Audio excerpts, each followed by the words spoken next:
नमस्कार मंडळी, आज आपण बनवूया गाजरचा हलवा। गाजरचा सीझन चालू झालेला आहे, तर मी ही 6 गाजर घेतलेली आहेत, किसून घेतलेली आहेत। जवळपास 1 किलो होतील, तर 1 किलो गाजर समजून घ्या। तर 1 किलो गाजराला पाव लिटर दूध घेतलेले, दुधामध्ये बनवायचंय, मावा घ्यायचा नाहीये, मावा खवा काहीच घ्यायचं नाही। साखर मी 1 बाउल घेतलेली आहे, साखर तुम्ही कमी जास्त करू शकता। वेलची पूड, ड्रायफ्रुट्स आवडीनुसार घ्या तुमच्या।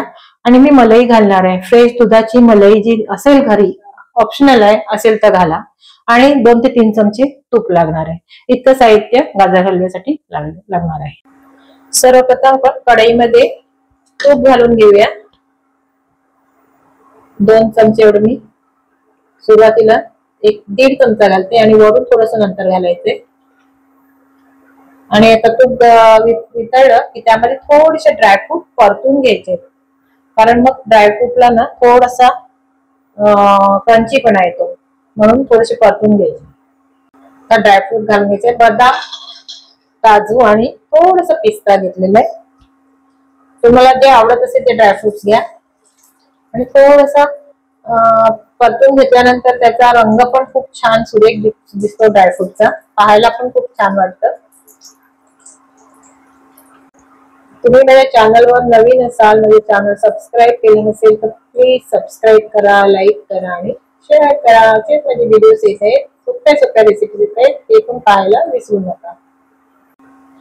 बघा ड्रायफ्रूट आता थोडीशी परतून झालेली आहेत। बघा ड्रायफ्रूटला मस्त चकाकी पण आलेली आहे। अशी परतून घेतली ना तर मस्त चकाकी येतात। ह्या बाउल मध्ये काढून घ्यायचे आणि आपल्याला ही ड्रायफ्रूट आता नंतर घालायचे। आता मी ही सगळी काढून घेते।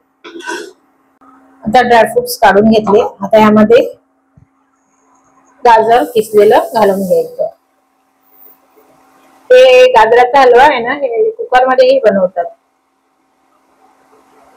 कुकर मध्ये पेक्षा कढईमध्ये जरा बरा वाटतो खायला, झटपट पाहिजे असेल तर कुकर मध्ये करा। आता व्यवस्थित परतून घ्यायचंय, मग दूध घालायचं। आता व्यवस्थित असं मिक्स करून घ्यायचंय, थोडस असं परतून घेऊन त्याला झाकण लावून थोड्या वेळ शिजवून द्यायचं आणि मग दूध घालायचं। आता व्यवस्थित मी मिक्स करून घेतला। आता त्यावर झाकण मारायचंय आणि 1-3-4 मिनिट असं मंद आचेवरच असं थोडस शिजवून घ्यायचं। तर 3-4 मिनिटांनी ना उघडून बघायचं आणि गाजरचा थोडासा कच्चापणा असतो ना, थोडासा घालून घ्यायचं आणि मगच दूध घालायचं। थोडासा असं मिक्स करत राहायचं, परतत राहायचं।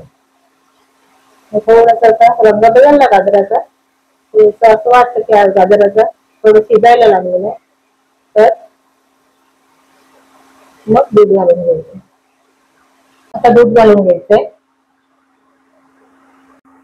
आणि दुधाची जी मलाई आहे ती पण घालून घ्यायची। मी न पेटताच घातलेली आहे, अशीच आपल्या घरी फ्रेश अशी मलाई असेल ती पण घालून घ्यायची। आता दूध पूर्ण आटेपर्यंत आपल्याला हे शिजवून घ्यायचंय।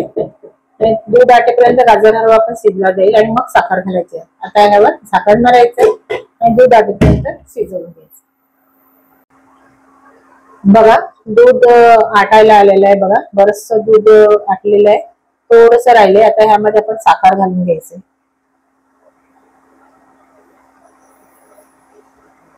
साखर आवडीनुसार कमी जास्त तुम्ही घालू शकता। वेलची पूड घालून घ्यायची।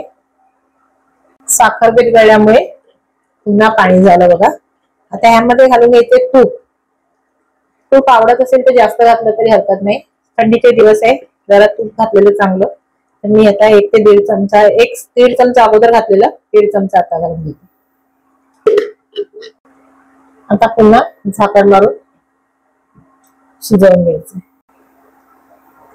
बघा तूप सेपरेट व्हायला लागलं म्हणजे गाजर शिजलेली आहे आणि हलवाही तयार आहे। आता यामध्ये आपण घालून घ्यायचे ड्रायफ्रुट्स। तर ड्रायफ्रुट्स घालून घेऊया। बघा मस्त असा लज्जतदार असा गाजर हलवा आपला तयार झालेला आहे। बघा अशा पद्धतीने तुम्ही बनवा। धन्यवाद।